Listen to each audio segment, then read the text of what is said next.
Congratulations जरूर लिखिएगा। पश्चिम बंगाल की राजनीति में इस बार एक ऐसी कहानी उभर कर सामने आई है जो सिर्फ ये कहें कि जनाब जीत हार से कहीं आगे जाकर जो है वो उम्मीद, संघर्ष और बदलाव की मिसाल जो है वो बन गई है। जी हां, आपको बताने चलें कि एक ऐसी कहानी आपको सुनाने जा रहे हैं। यहाँ पर दूसरों के घरों में बर्तन मांजने वाली एक महिला जो है वो बीजेपी की टिकट से जो है वो एमएलए बन गई है। बंगाल की राजनीति में इस बार एक ऐसी कहानी ये उभरी है जो सिर्फ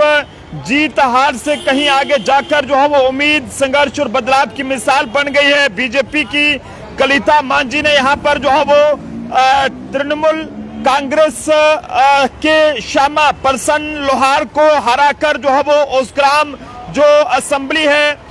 वहां से जो है वो यहाँ पर बता रहे हैं कि सीरियल नंबर 273 में यहाँ पर जो है वो जीत हासिल की है। और बताया ये जा रहा है कि कलिता मांझी ने श्यामा प्रसन्न जो कि तृणमूल कांग्रेस पार्टी की ओर से कैंडिडेट थे, उन्हें जो है वो लगभग 12,535 वोटों के अंतर से हराया है। बीजेपी की ओर से जो है वो इन्होंने ये इलेक्शन लड़ा था, लेकिन फिलहाल आपको बताने चले कि कलिता मांझी को कुल 1 लाख जो है वो 7692 वोट मिले हैं, जबकि श्यामा प्रसन्न को 95,157 वोटों से ही जो है वो संतुष्ट करना पड़ा है। इसके अलावा यहाँ पर आपको बताने चले कि हर कोई ये सोचने पर मजबूर है कि आखिरकार किस तरह से एक ऐसी महिला जो कि घरों में बर्तन धोती थी और कमाई सिर्फ 2500 रुपया थी, लेकिन अब बंगाल से वो एमएलए बन गई है, जिसमें कहानी जो है वो हर किसी को कहीं ना कहीं जो है वो सोचने पर मजबूर कर देने वाली है। बताइए जरा कि घरों में बर्तन साफ करके जो है वो 2500 कमाने वाली जो कलिता मांझी है वो अब पश्चिम बंगाल की विधायक बन गई हैं। उन्होंने आसग्राम सीट से बीजेपी के टिकट पर जो है वो इलेक्शन लड़ा था और ऐसे में बताया ये जा रहा है कि यहाँ पर महीना करीब 2500 रुपये वो पहले कमाते थे, लेकिन अब यहाँ पर 12,535 वोटों के अंतर से यहाँ पर उन्होंने तृणमूल कांग्रेस जो कि ममता बनर्जी की पार्टी है उनके कैंडिडेट को वहां पर खराया है और लगभग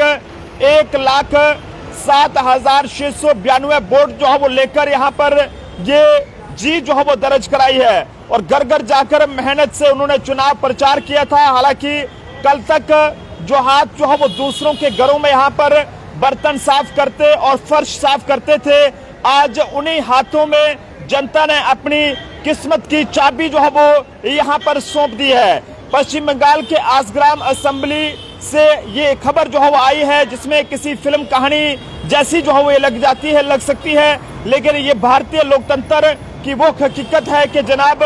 जो हर आम नागरिक के सपनों को पंख देती है और महीने के महज 2500 रुपये यहाँ पर कमाने वाली एक घरेलू जो कामगार है कलिता मांझी जिनका नाम है, उन्होंने जो है वो तमाम राजनीतिक दिग्गजों और ये कहें कि संसाधनों की कमी को पीछे छोड़ते हुए यहाँ पर असेंबली तक का सफर जो है वो तय कर लिया है। और बीजेपी ने यहाँ पर कलिता को अपने जो कैंडिडेट है वो बनाया और वहां की जनता ने उन पर जो है वो भरोसा जताकर जो है वो उन्हें एमएलए जो है वो बना दिया है। तो आप सब लोग भी अपने अपने सुझाव जो है वो जरूर कमेंट्स में दीजिएगा और एक मुबारक इनके लिए जो है वो जरूर दीजिएगा। हालांकि 12,000 से वोट लेकर जो है वो उन्होंने जीत दर्ज कराई है और जिसके बाद हर कोई जो है वो इन पर ये कहें कि हर कोई जो है वो इन्हें मुबारकबाद दे रहा। हालांकि इससे पहले भी बीजेपी ने पिछली बार भी 2021 के असेंबली इलेक्शन जो कि वहां पर वेस्ट बंगाल में हुए थे, वहां पर भी भरोसा जो है वो उस टाइम भी इन पर जताया गया था, लेकिन उस इलेक्शन में उन्होंने लगभग 41% वोट जो है वो हासिल किए थे। हालांकि वह 12,000 वोटों के अंदर से हार गई थी, लेकिन इस बार उन्होंने 12,000 से ज्यादा वोट लेकर जो है वो जीत जो है वो दर्ज कराई है। आप सब लोग भी जरूर अपनी अपनी राय दीजिएगा। देखते रहिए Jammu Tribune, camera person Anil के साथ नरेंद्र सिंह ठाकुर।